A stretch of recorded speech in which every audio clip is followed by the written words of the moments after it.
പുതിയൊരു വീഡിയോയിലേക്ക് എല്ലാ മാന്യ പ്രേക്ഷകർക്കും സ്വാഗതം. ഇന്ന് ഞാൻ നിങ്ങളുമായി പങ്കുവെക്കുന്ന അപ്ഡേറ്റ്, ഇന്നത്തെ സ്മാക്ഡൗണിലൂടെ നമുക്ക് കുറച്ച് സ്റ്റോറി ലൈൻ അപ്ഡേറ്റുകൾ പങ്കുവെക്കാനുണ്ട്. അതുപോലെ തന്നെ റസൽമേനിയ 40ൻ്റെ മെയിൻ ഈവൻറ്റിൽ റോമൻ റീൻസിൻ്റെ മാച്ച് എന്തായിരിക്കും എന്നുള്ളതിനെ സംബന്ധിച്ചുള്ള വമ്പൻ പ്ലാന് നമുക്കിപ്പോൾ ലീക്കായി ലഭിച്ചിട്ടുണ്ട്. ആ ഒരു അപ്ഡേറ്റും ഞാൻ നിങ്ങളുമായി പങ്കുവെക്കുന്നുണ്ട്.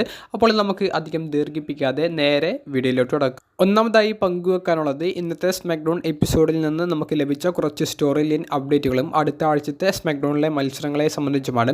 ആദ്യമായി പങ്കുവെക്കാനുള്ളത് സാന്റോസ് എസ്കോബാർ വേഴ്സസ് കാർലിറ്റോ തമ്മിലുള്ള ഒരു സിംഗിൾസ് മത്സരം അടുത്ത സ്മാക്ഡൗണിലേക്ക് കൺഫേം ചെയ്തിട്ടുണ്ട് എന്നുള്ളതാണ്.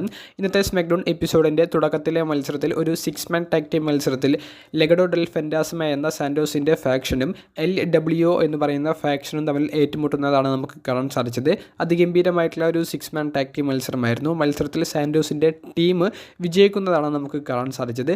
അതിനുശേഷമാണ് ഇരുവരും തമ്മിലുള്ള ഒരു സിംഗിൾസ് മത്സരം അടുത്ത സ്മാക്ഡൗണിലേക്ക് കൺഫേം ചെയ്യുന്നത്. അപ്പോൾ ഇരുവരും തമ്മിലുള്ള പ്രശ്നങ്ങളാണ് സാന്റോസിനെ ഈ ഒരു ഗ്രൂപ്പിൽ നിന്ന് പുറത്തേക്ക് വരാനുള്ള ഒരു കാരണമായി സാന്റോസ് പറയുന്നത്. അപ്പോൾ ഇരുവരും തമ്മിലുള്ള ഈ ഒരു ഫ്യൂഡ്, അവരുടെ തമ്മിലുള്ള ആ ഒരു ശത്രുത അടുത്ത ഒരു മത്സരത്തോടു കൂടി അവസാനിക്കുമെങ്കിലും ലെഗഡോ ഡെൽ ഫെൻറ്റാസ്മ എന്ന് പറയുന്ന ഫാക്ഷനും LWO എന്ന് പറയുന്ന ഫാക്ഷനും തമ്മിലുള്ള ഒരു ഫ്യൂഡ് അടുത്ത സ്മാക്ഡൗണിലൂടെ അവസാനിക്കുമെന്ന് ഞാൻ കരുതുന്നില്ല. എന്തായാലും അടുത്ത സ്മാക്ഡൗൺ എപ്പിസോഡിൽ സാന്റോസിനാണ് വിജയസാധ്യത കൂടുതലുള്ളത്.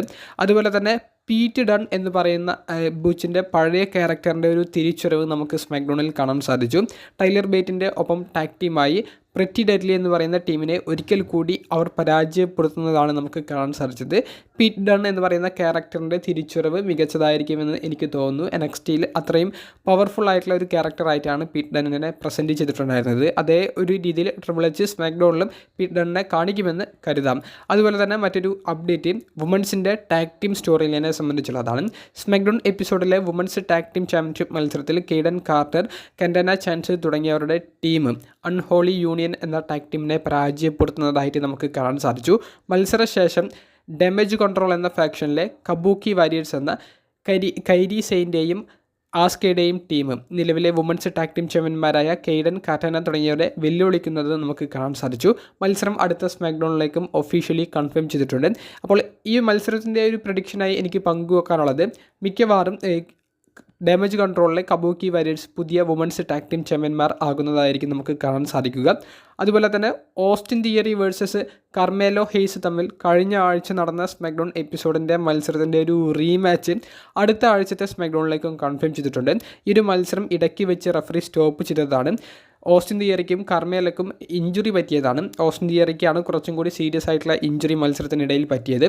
ഇരുവരും തമ്മിലുള്ള ഒരു ബാക്ക് സ്റ്റേജ് സെഗ്മെൻറ്റിലൂടെ ഗ്രേസൺ ബോളറാണ് ഈ ഒരു മത്സരം കൺഫേം ചെയ്യുന്നത്. അപ്പോൾ അങ്ങനെ ഒരു സിംഗിൾസ് മത്സരവും കൺഫേം ചെയ്തിട്ടുണ്ട്.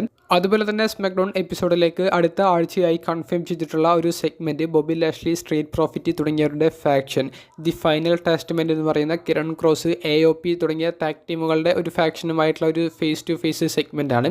അപ്പോൾ ബോബി ലാഷ്ലിയാണ് ഇവരോട് നേർക്ക് വന്ന് ഏറ്റുമുട്ടാൻ ആദ്യം വെല്ലുവിളിക്കുന്നത്. പിന്നീട് കിരൺ ക്രോസ് അടുത്ത സ്മാക്ഡൗണിൽ തന്നെ നമുക്ക് ഫേസ് ടു ഫേസ് വന്ന് നമ്മുടെ പ്രശ്നങ്ങൾ തീർക്കാമെന്നും ആരാണ് ദി റിയൽ ഓൾമൈറ്റി എന്നുള്ളത് തെളിയിക്കാമെന്നും പറയുന്നുണ്ട്. അപ്പോൾ വലിയൊരു ബ്രൗൾ നടക്കാൻ സാധ്യതയുള്ള ഒരു സെഗ്മെൻറ്റും സ്മാക്ഡൗണിലേക്ക് കൺഫേം ചെയ്യുന്നുണ്ട്. അടുത്ത സ്മാക്ഡൗൺ എപ്പിസോഡ് അത് റോയൽ റമ്മലിന് മുൻപുള്ള ഏറ്റവും അവസാനത്തെ WWE വീക്ക്ലി എപ്പിസോഡാണെന്നുള്ളൊരു പ്രത്യേകതയുമുണ്ട്. അവസാനമായി പങ്കുവെക്കാനുള്ളത് റസൽമേനിയ 40ൽ നിലവിലെ അൺഡിസ്പ്യൂട്ടഡ് WWE യൂണിവേഴ്സൽ ചാമ്പ്യനായ റോമൻ റീൻസിൻ്റെ പ്ലാൻ എന്തൊക്കെയാണ് എന്നുള്ളതിനെ സംബന്ധിച്ചാണ്.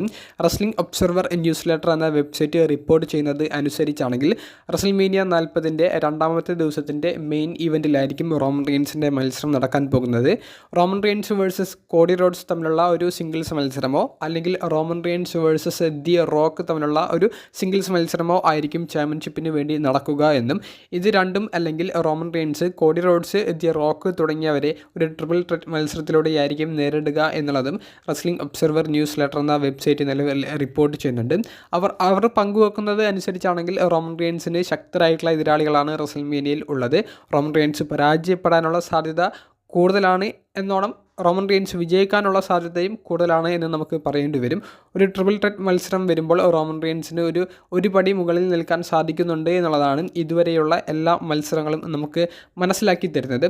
കൂടാതെ ഇതിനിടയിൽ നടക്കാൻ സാധ്യതയുള്ള റോയൽ റംബിൾ പ്രീമിയം ലൈവ് ഇവൻറ്റിലെ ഫീറ്റൽ 4 അടക്കം റോമൻ റീൻസ് ടൈറ്റിൽ റിട്ടേൺ ചെയ്യും എന്നുള്ളതും അവർ പറയാതെ പറയുന്നുണ്ട്. അപ്പോൾ റോമൻ റീൻസ് റസൽമേനിയയിൽ കോഡി റോഡ്സ്, ദി റോക്ക് തുടങ്ങിയവർക്കെതിരെ ഒരു ട്രിപ്പിൾ ത്രെറ്റ് മത്സരമാണ് നടക്കുന്നത് എന്നുണ്ടെങ്കിൽ ആ ഒരു സ്റ്റോറി ലൈൻ വേറെ ലെവലായിരിക്കും. ആ ഒരു സ്റ്റോറി ലൈനിലേക്ക് എങ്ങനെ കാര്യങ്ങൾ എത്തിക്കുമെന്നുള്ളത് മാത്രമാണ് ഇനി നമുക്ക് നോക്കിക്കാണേണ്ടത്. റോമൻ റീൻസിൻ്റെ ഇനി വരുന്ന ഒപ്പോണൻസ് എല്ലാം ഒന്നിനൊന്ന് മെച്ചം എന്ന് തന്നെ പറയേണ്ടി വരും. ഈ ഒരു പ്ലാൻ നടക്കണം എന്നുള്ളൊരു ആഗ്രഹവും എനിക്കുണ്ട്. നിങ്ങളുടെ അഭിപ്രായങ്ങൾ കമൻറ്റ് ബോക്സിലൊന്ന് രേഖപ്പെടുത്തുക. അപ്പോൾ അടുത്തൊരു വീഡിയോയുമായി കാണുന്നത് വരെ ബൈ.